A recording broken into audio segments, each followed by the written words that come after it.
In this lesson, what we're going to be doing is focusing on basic workflow between 3ds Max and Unreal Ed. This lesson is not going to focus on how to create any sort of spectacular model that you can use as a static mesh inside of your map. Instead, we're probably going to be sticking to just a simple cube. The idea is just to give you guys the basic workflow, the basic concepts involved of getting an object from the one application, Max in this case, over into Unreal Ed. Okay? So first thing let's do is let's go and start out talking about textures. As far as creating static meshes are concerned, I mean, obviously texturing is going to play a very important part. There's two ways that we can go about getting or generating textures for your static mesh. One, you can, of course, create your own, or if you just, happen to not be a texture artist or familiar with Photoshop or any other type of paint application like that, you could use one of the many different types of textures that's available inside of Unreal 2003. I mean, the game does ship with, tons and tons of these, right, Logan? Right, especially since you would be using those textures anyway, like when you rough out your level with BSP, it's very convenient just to load up the existing packages and start texturing. Well, the same can apply to your static meshes. You can actually use those as textures for your static meshes. Okay, so in that case, let's go ahead and we're going to take that approach right now, and it'll just get you guys up and running with static meshes a whole lot faster than having to go over to Photoshop and spend forever creating some sort of really nice looking texture. So with that, let's go ahead and come down here and open up our texture browser. What I want to do first is export a couple of textures out that we can use inside of 3ds Max. We'll be able to see those textures inside of Max, and then when we bring it back over, the object that is into Unreal Ed, we'll actually be able to see the same textures being applied in the same way we set it up inside of 3ds Max. So first thing I want to do is let's go ahead and load a texture package. Let's go ahead and file humanoid architecture. That's going to work. All right, now what I want to do is go ahead and find some textures that I can use. And let's see, I'm just going to switch this over to ceilings. There's a few in ceilings. There we go. Let's pick on this guy right here and this guy up here. They'll work really well for showing the relationship as far as how textures are being applied to the geometry in 3ds Max and inside of Unreal Ed. All right, so before we actually export this out, I do want to go ahead and take a second, bring to your attention this DXT1. Okay, you notice how we got DXT1, DXT1, and it's not always DXT1 that you'll see. Sometimes you'll see DXT3, sometimes you'll see DXT5, or you may not see that at all if it's a, well, Logan, you want to go ahead and spend just a second and talk about some of the different things that they'll see? I mean, if they're dealing with materials or... Right, I mean, what we're going to be doing is we're going to need to export this so we have a file that can be loaded up into another application, in this case Max, because of course these are all still in a .utx package.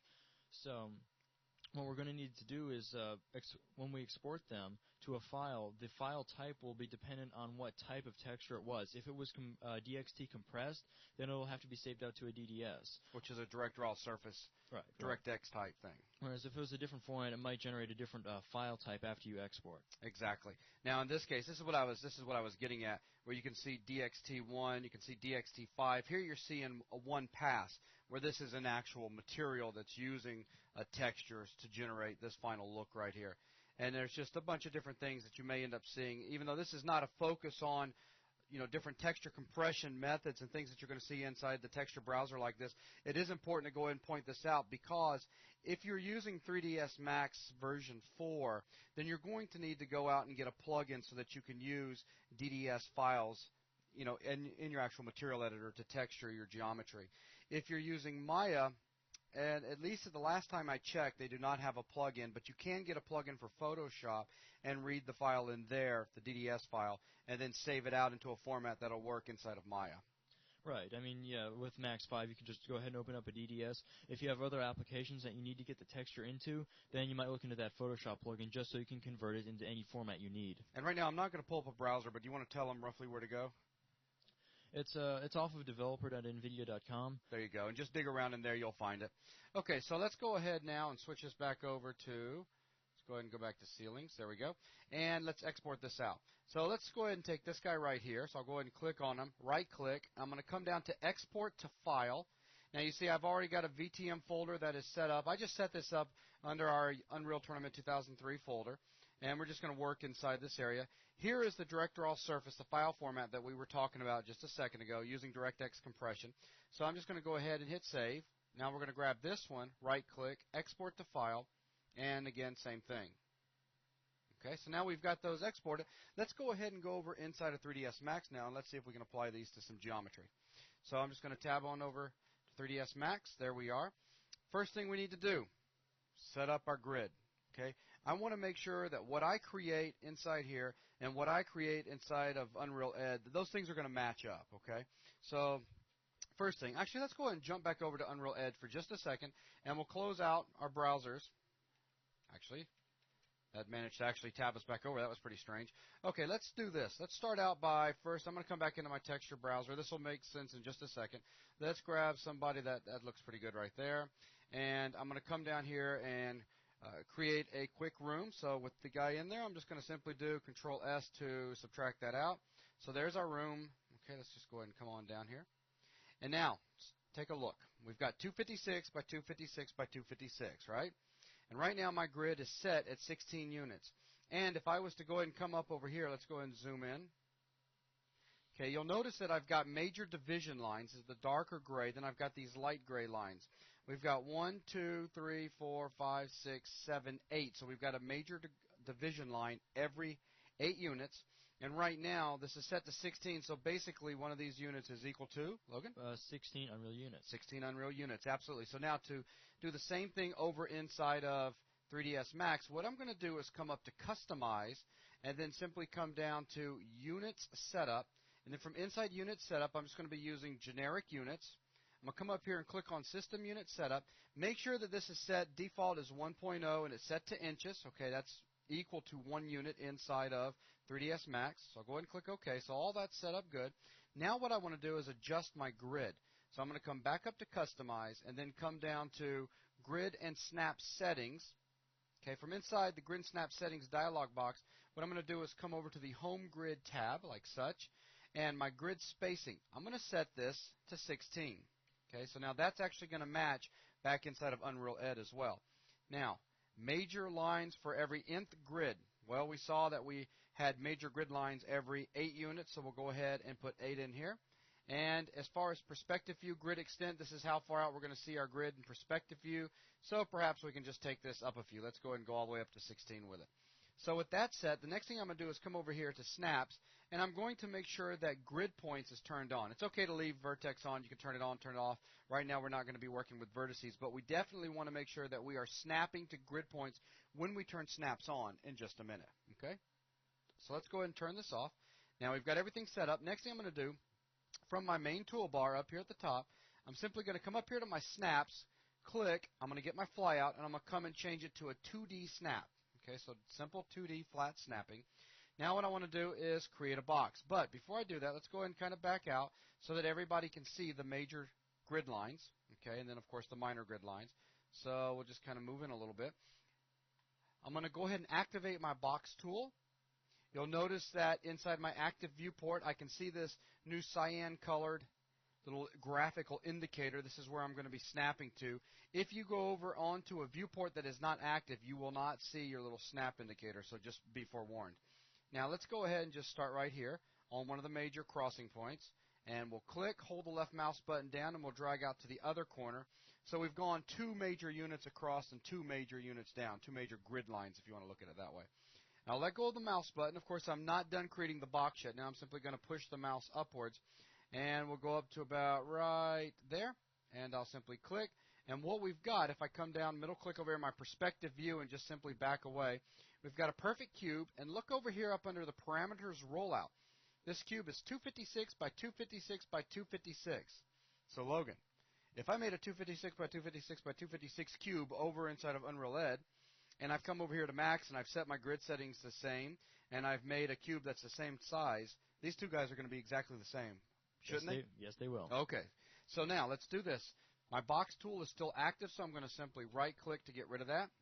Next thing I want to do is I'm going to come over here to my Modifier tab, and I'm going to convert this guy over to a poly object, and I'm going to limit the number of polygons to 3. Basically what that's going to do is triangulate the entire thing for me. So we're just going to go ahead and let Max do the triangulation. Absolutely. So if I hit F3, you'll notice right now there are no triangles anywhere. We've just got 4-side polygons. So if I'll come up here for modifiers, I could right-click, for those of you guys out there that are familiar with 3ds Max, I could right-click and say Convert to Polygon. But in this particular case, I want to come down here and select Turn to Poly so that I could come down here and click on Limit Polygon Size and set the max size to 3. You'll notice now I've got triangles. And if I hit F3 again over here in my perspective viewport, you can definitely see that this object has been divided up into a bunch of triangles. This is good. Hit F3 again. Now, let's go ahead and apply one of the textures to this guy. Sound good, Logan? You with me over there? Sounds good. All right. Let's go ahead and come up here, and I'm going to select my material editor from my main toolbar. So this is the material editor. Now, at this point, I'm going to assume that you guys out there have no real experience with 3ds Max. So right now, we've got a series of sample slots up here, and sample slots is where you basically create the material that you're going to apply to your object. Now, I can move my hand in between any of these sample slots, and you'll notice that I can click and drag to reveal additional sample slots. And once you have filled them all up, don't worry, that doesn't mean that you can't have any more materials in your scene. You can always go in here and delete one of these samples and start working on a new one, and you can always resample from your scene at any time to bring a material back into your material editor.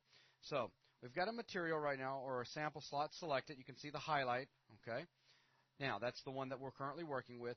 What I want to do is I want to apply a bitmap map type to my diffuse channel. The diffuse channel, what it does is it basically defines the color of the object. So what I'm going to do is I'm going to come down here, and this area right here represents where all of your parameters are going to be for the particular material or sample slot that's selected. So I'm going to come down here up under Blend Basic Parameters, across from Diffuse, and I'm going to click on this icon right here. Now, from inside here, I'm going to choose bitmap. But before I do this, just, for any of you guys out there that are completely new to this going, whoa, I'm getting a little bit confused here. Watch this. I'm going to come over here and first just simply change my diffuse color by clicking on the color swatch, changing the color, let's say, to some sort of rich blue. Now, what I want to do is assign this material to my geometry. So I'm simply going to click, left drag, and drop. So now you can see that my object has indeed changed colors. Now that you've seen the actual material be applied to the geometry and a color be assigned to the diffuse channel, now let's go ahead and override the color by assigning a bitmap map type. So I'll click on the little icon right here. I get my material map browser dialog, and I can choose a bunch of different types of maps to assign to drive the diffuse channel. I have procedural maps, which are computer calculated, and I also have a bitmap type, which will allow me to go and use a bitmap file type. In other words, a JPEG, a DDS file, all sorts of different file formats. So I'll go ahead and click OK. Now, I'm already inside my VTM directory, so I can go ahead and select the one that I want. So we'll use this guy right here. I'll go ahead and tell it OK. Now take a look at my sample sphere. The color of it is now being driven by that texture. Now I will point out I am of course using 3ds Max version 5, so I did not have to go out and get that DDS plugin that Logan was talking about a little bit earlier. Max 5 just reads it automatically, which is really cool. But since my color is now being driven by this texture, why are we not seeing that back over in my perspective view? Well, what I need to do is make sure I come up here to this icon right here, which is Show Map in the Viewport. So I'll go ahead and turn this on, and now I can actually see the map in the viewport. Pretty spiffy, eh, Logan? Definitely very handy, because you're going to need to eventually start aligning these textures. Absolutely. So with this setup now, let's go and take a look at this as well. 1, 2, 3, 4 crossed, 1, 2, 3, 4 down through these little graphical boxes. I'm just using that so that we can kind of make a comparison back in Unreal Ed to see how well our textures have laid on the box and stayed there from one application to the other. Now, finally, last thing I'm going to do, not that I have to do this, but I'm going to go ahead and just simply right-click on this guy and say Collapse All. I'm going to tell it yes. What this does is it just basically converts the whole thing to an editable poly. Basically, I've gotten rid of all of my history. Now what I want to do is export this guy out. Logan, is there anything else that you can think of inside of Max that we need to do, or is this pretty much it for basic workflow? That should be it. Okay, we've set our grid units. Then we went in there and created a very simple box. Then we converted that box over to a poly, allowing a maximum of 3 sides. Then we are at minimum. So then what we did was we went in and we applied a material. We used the texture that we exported out from Unreal Ed. Everything's looking great right now. So what I want to do is come up here to File. I'm going to come down to Export Selected from inside this dialog right here. Again, you can notice I'm already saving to my VTM folder, so everything's good. I'm going to come down here, make sure that Save As Type, make sure .ase, ASCII scene export, is the file type selected. There's a bunch of different types that you can select to, or formats. Make sure it's ASCII. So now I'm just going to call this my cube. Sounds good to me. So I'll go ahead and hit save. I'm going to get another dialog. This is my ASCII export dialog asking, all right, what do you want to export? And, well, it looks like some of the things are already set from me doing this previously. Let's go ahead and talk about some of them. Make sure that you have mesh definition and materials both checked. Geometric checked up here. Down here in mesh options, we want mesh normals, mapping coordinates, and even though we're not using vertex coloring right now, I'm just going to go ahead and leave it checked. And everything else is fine. We're not worried about any sort of animation or anything, so that's good enough. So I'm going to go ahead and click OK. All right, we're done, believe it or not. Now let's see how easy this is as far as Unreal Ed is concerned. So what I'm going to do is simply come back over into Unreal Ed. I'm going to come up here and open up my static mesh browser, and now I want to import that guy in. So let's come up here to File, come down to Import. Again, I'm up under the VTM folder already, so there it is, mycube.asc. I'll go ahead and click on that and hit Open. Now, I'm going to get an Import Static Mesh dialog that's asking three very important things. Number one, what package do you want to store this in? Right now it's asking, do you want to store it in the Bulldog Meshes package? No, I do not. We're just going to store this in my level. Now, my level is a little bit different than a package that you actually store on your hard drive, right, Logan? Of course, as we were talking about in the Static Mesh Browser video, the MyLevel package is what you use if you want to have your meshes stored in the .ut2 itself, so that if you had all your custom meshes but then gave the map to someone, they'd still only need just the map file. Right. Whereas other package names will actually save to a .usx in your packages folder. And you got to make sure that you give those when you give those out, when you give your map out. And then, of course, one other key difference is when you're working with your package as a .usx file, when you want to save that package, you need to make sure you use the Save button inside of the Static Mesh browser. Right. Whereas the MyLevel package, you don't need to save that from the Mesh browser, actually. That'll actually try to make a MyLevel.usx, which isn't what you want. It's not the purpose of MyLevel. The way you would actually go about saving out meshes in a MyLevel folder is just simply saving the level itself. That's right, because that's where, after all, the static meshes are saved. Okay, so we'll save this to MyLevel. Let's see, group. Let's call this Cubes. And the name is going to be MyCube. Works for me, so I'll go ahead and click OK. Now you'll see it's automatically switched me over to MyLevel, and we're in the Cubes group. And look at this, MyCube. Better yet, look at this. 1, 2, 3, 4 across, 1, 2, 3, 4 down. It looks like our texture coordinates are exactly the same. Wouldn't you agree, Logan? Yep, they are. Now, for the big test, let's check to see how the grids correlate back and forth between 3dsmax and Unreal Ed. So with this static mesh selected, I'm simply going to come over here and right-click down here on the floor and come up to Add Static Mesh. And what should this thing look like, Logan? Well, since there's a 256 cube all the way around, it should match that builder brush and the brush we just added. Okay, so here we go. Bink. How do you like that? Is that not cool? Look at this. It is a perfect fit all the way around. As a matter of fact, let's just go ahead and take our Static Meshes browser and close that down. Look at that. You can see it over here really well. Let's zoom on in. And just so that, in case nobody believes me, I'll hold Control down and move this guy. They're exactly the same. They fit perfect. So I'm just going to come down here now and scale this guy down to half the size by setting my draw scale to, I don't know, let's go with 0.5, 0.5, and 0.5. There we go. And he's sitting down there on the ground, and he's sitting down on the ground because of the pivot location inside of 3dsmax and where he was created, actually in reference to the center of the world. But that's something that we're going to be talking about a little bit later on in another lesson. So with that being the case, though, he's now sitting down on the ground, half the size. Looks like everything's beautiful. He snaps to the grid without any problem. Look up here.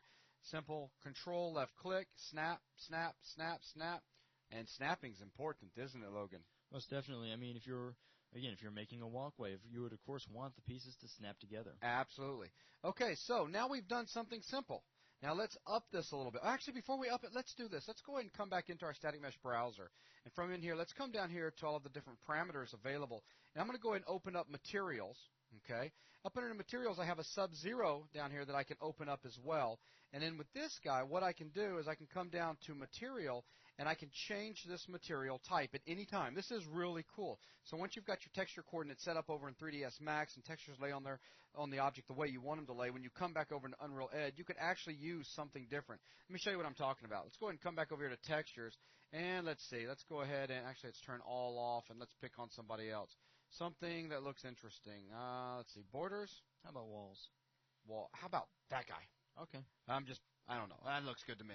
All right, so, I mean, he's going to be a radical change. All right, let's go ahead and come back over to static meshes. With that one selected over in my texture browser, I can simply come down here to material now and click use. Now, it updated back here.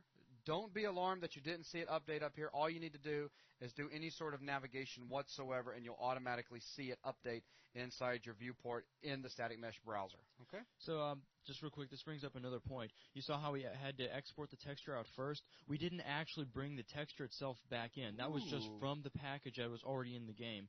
The reason we exported it in the first place is just so we could see it, just as a preview while we were in Max. That's right, and so that in Max we could actually see what the textures. As a matter of fact, that's great. In the next lesson, let's actually, or not the next lesson, but this lesson, in the next part of this lesson, let's actually modify our UVs a little bit so that the texture lies on there differently, so that they can see the value of having that texture exported out. And again, that's just a reference. Once you bring it in, you notice look at the where it says texture there. It has humanoid architecture borders, the texture we used. Right here. So, of course, we didn't actually pull that back in. That was from the existing humanoid architecture And package. I'm going to actually take what Logan just said and build on that a little bit more with something else that's a really important concept to understand.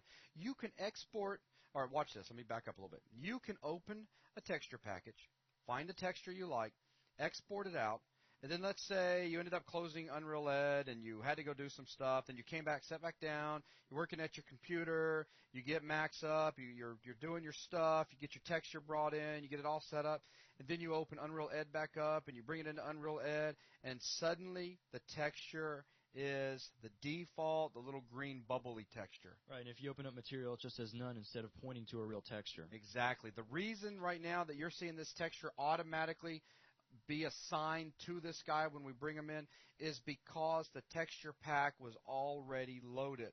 So, or we could say the texture pack, and even more specific, the texture was already loaded. So when we brought this ASE file in, what it did is basically said, oh, wait a minute, we need to find a texture with this name. Let's check all of the textures that are currently loaded right now into the texture browser. It found that texture, so it applied it. If it would not have found it, even though it is a valid texture, often a package that's saved on your hard drive somewhere, but if it wasn't loaded, it would have just put that default, the green bubbly texture on there. So you could have simply loaded that texture package up and then had it apply it. And then apply it, absolutely. Or change it just like we're doing here. All right, so now let's go ahead and see how we can make a couple of these guys show up. All right, so now what I want to do is come back over to 3ds Max. Now I want to get a little bit more sophisticated.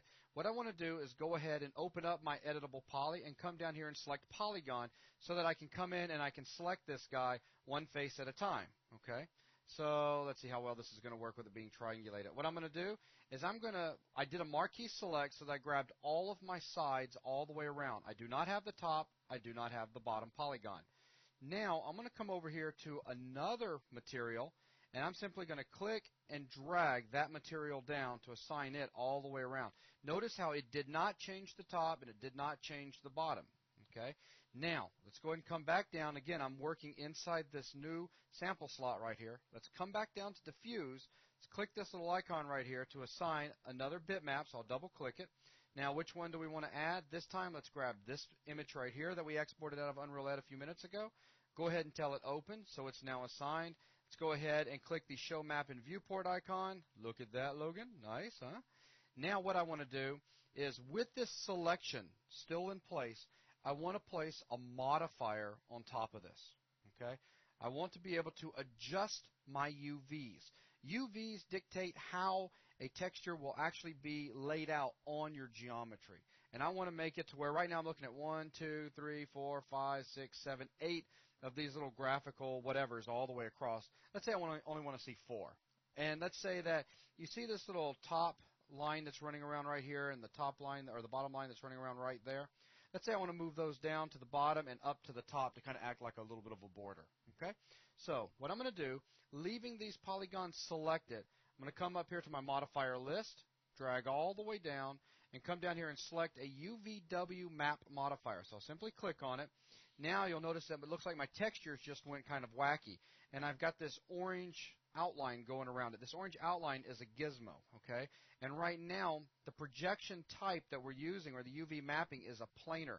So my textures at the moment are being sent in from Z. In other words, it's as if I had a projector and I was shooting that image out of the projector, and I was shooting straight down from the top in the Z-axis right there, which means basically the pixels that hit the edge right here get streaked all the way down. Okay? Makes sense, but it's still not what we want. So let's go ahead and change it to a box. All right, so now that makes a little bit more sense. It looks pretty much back to what we had originally, but now I can use some of these settings to come in here and do some pretty neat things. Watch this. If I adjust my length over here, so I can start adjusting my length to fit, let's say, right about there. So now I've got 1, 2, 3, 4 as opposed to 8. But, and you also now can see that my gizmo is changing. It's now a long rectangle instead of a cube shape. Let's go ahead and change my width to get the same thing over there. So we'll stretch it out to about right there, so 4 across. So now that's looking pretty good. And now a second ago I specified I wanted to use this right here for my top border, and this one down here is my bottom border. So I'll just simply come over here to height and adjust it to about right there. Does that look pretty good, Logan?